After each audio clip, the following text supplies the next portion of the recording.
Namun tahukah Anda bahwa aset kripto atau investasi kripto tidak diawasi oleh OJK atau Otoritas Jasa Keuangan? Sebenarnya, praktek ini bukanlah suatu hal yang baru. Kalau kita masih ingat dulu ada namanya Lembaga Bapepam LK atau Badan Pengawas Pasar Modal dan Lembaga Keuangan.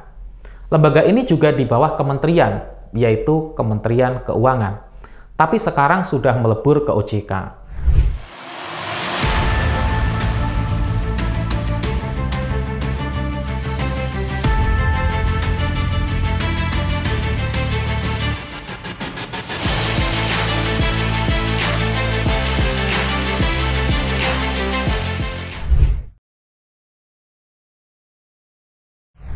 Aset kripto antara investasi dan regulasi.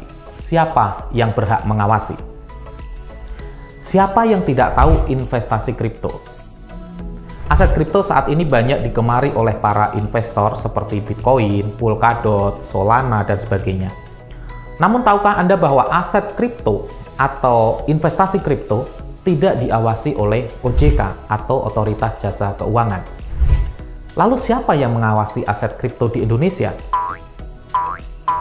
Berdasarkan Undang-Undang Nomor 32 Tahun 97 tentang perdagangan berjangka komoditi, aset kripto masuk dalam kewenangan Bapepti atau Badan Pengawas Perdagangan Berjangka Komoditi, yaitu lembaga pemerintah yang tugas pokoknya melakukan pembinaan, pengaturan, pengawasan untuk perdagangan berjangka komoditi. Nah, lembaga ini berada di bawah Kementerian Perdagangan.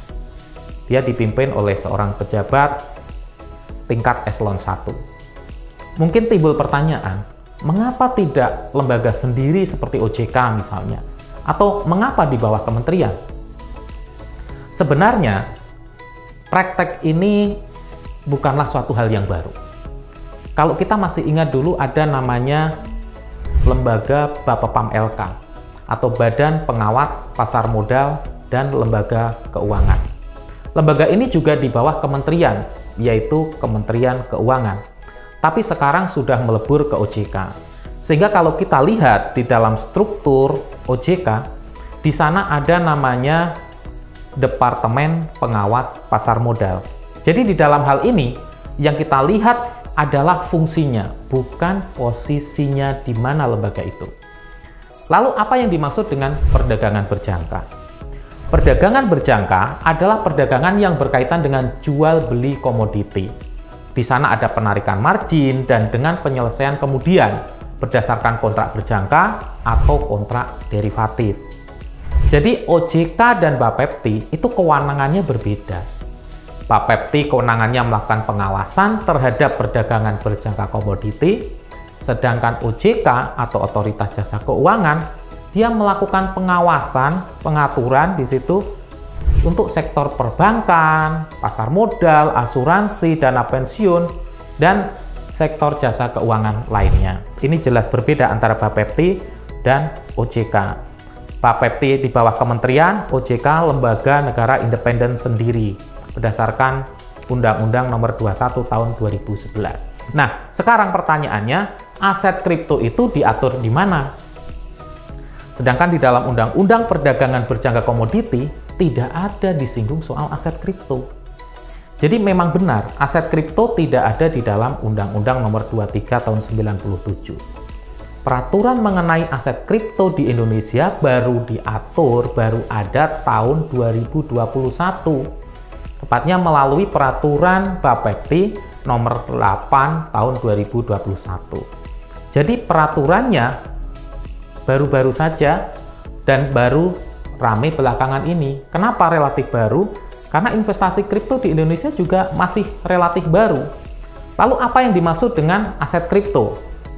Di dalam peraturan Bapepti ini disebutkan bahwa aset kripto adalah komoditi tidak berwujud yang berbentuk digital, menggunakan kriptografi, jaringan informasi teknologi, dan buku besar yang terdistribusi.